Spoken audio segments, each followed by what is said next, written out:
I get asked a lot when playing Star Wars The Old Republic how I get my characters looking the way that I do at the start of the game, meaning fancy armor, custom weapon, mount, etc. So I thought today I'd walk you through the process of how I personally start a brand new character.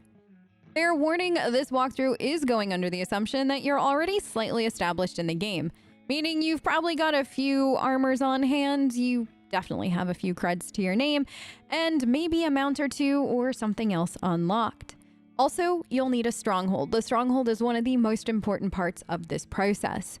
So this is primarily geared towards a second or third character on your account. Our process begins after spending half my life, maybe longer, in the character creator and starting the intro scene for my character. Once I see the telltale sign of the opening scene, I quickly hit the escape button to back out of it. My character now is able to run around and do whatever the heck I want them to do, which is fast travel to a stronghold. Usually at this point, though, you can't actually leave until you walk out of the immediate area as you're in a story phase. So for instance, in the Sith start, I'll need to step out into the hallway, or in the Jedi stories, you'll actually need to hop onto the speeder to get out of the zone. But don't worry, the speeder is free. Once I'm in a can travel from this spot, I'll hit U on my keyboard, which is the default key binding, in order to bring up the stronghold menu and pick a stronghold to go to.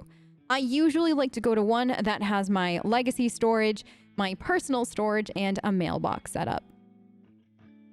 First and most important thing that I do the moment I arrive to my stronghold is get my UI of choice set up in the interface editor, apply my custom key bindings, and turn off general trade and PvP chat. Now that I have peace across the realm, I can actually begin putting my character together. From there, I literally go through my options that are usually stored either in my legacy storage or in my collections in order to pick out an outfit I like for the character, a weapon, and anything else that I might need. I personally set all of this up in the outfitter instead of as gear, but you do what makes you happy. If you've been playing the game for a while, this is also a great time to get a flare going, tuning, maybe pick a title, even a pet if you'd like. Also, as a small tip, if you know your character is going to use a few different outfits throughout your playthrough, now is a great time to set those up in the outfitter, as the cost of an outfit does scale with the character level. So an outfit at level 1 will cost less than an outfit when you're level 80. I also like to collect any of the mail that I get on a new character so I can clear out my inbox. Anything I don't know if I'll use, I toss into my character's personal storage and then claim, sell, or trash the rest of it. After that, I usually hop into my legacy system for the character perks. The default key binding to bring up the legacy system is Y.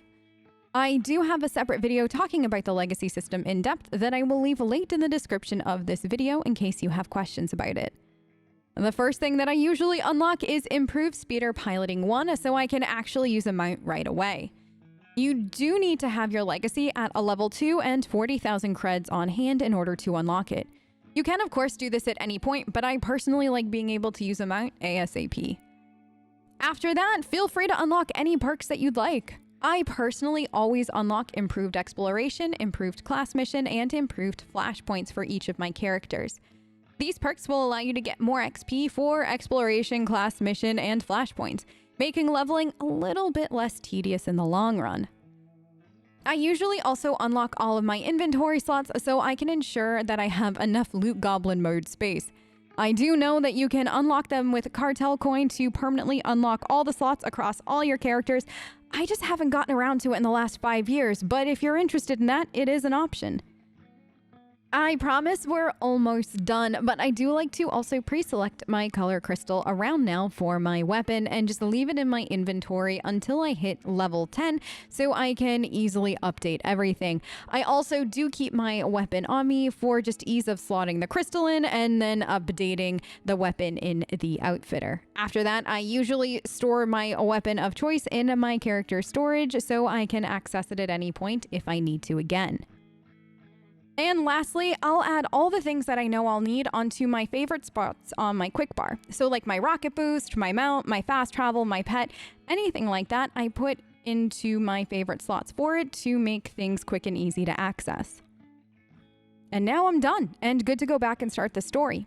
If you click the exit area button wherever it might be on your UI, it'll only give you one option. Depending on how long it's been, you'll either jump straight back into the cutscene, or you'll have to click on a person in order to begin the mission. As a heads up, if you want to make your new character but not start them right away, you can of course just leave them in your stronghold until you're ready. And with that, I shall leave you to enjoy your brand new character in Star Wars: The Old Republic. Thank you so much for watching, and I'll see you next time. Bye!